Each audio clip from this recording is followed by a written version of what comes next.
Anak, parating na si Aling Dolores, ha? Kasama niya yung pari na gagamot sa'yo. Anak! Ayoko na! Tama na, Nay! Ayoko na! Anak! Huwag kang magsasalita ng ganyan! Di mo sabi mo sa akin magiging abogado ka pa kasi tutulungan mong nanay! Tama na! Kaya na kanya! Huwag ka na ako! Huwag na! Nak! Laban tayo! Lalaban tayo! Magagaling ka! Gagaling ka! Huwag kang magsasalita ng ganyan, anak!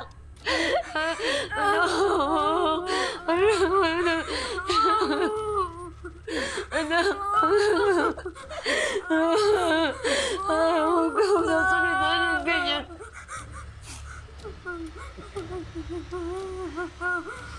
Tatay! Masama! Galit ako! Para saan siya? Tatay! Masama!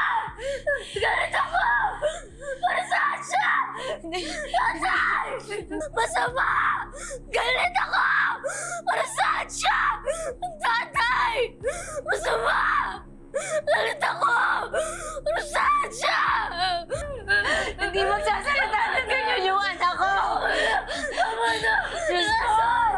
Tama na! Sino ka magsumanan sa anak ko? Lubayan mo yung anak ko! Lubayan mo yung anak ko! Lubayan mo yung anak ko!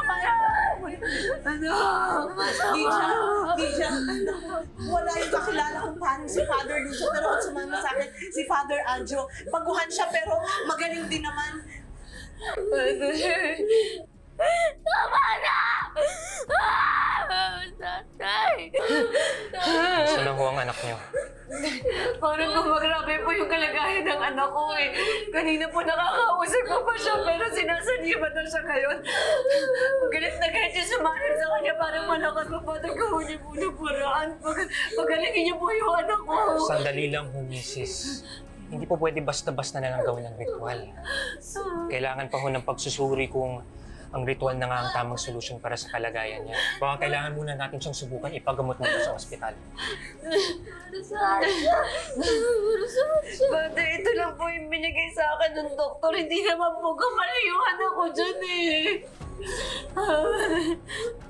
Baka pwede muna natin siyang ipagamot muna sa ospital. Father, tulungan niyo na lang po kami. Kumilos ka na! Father! Tatay! Masama! Galit! Para saan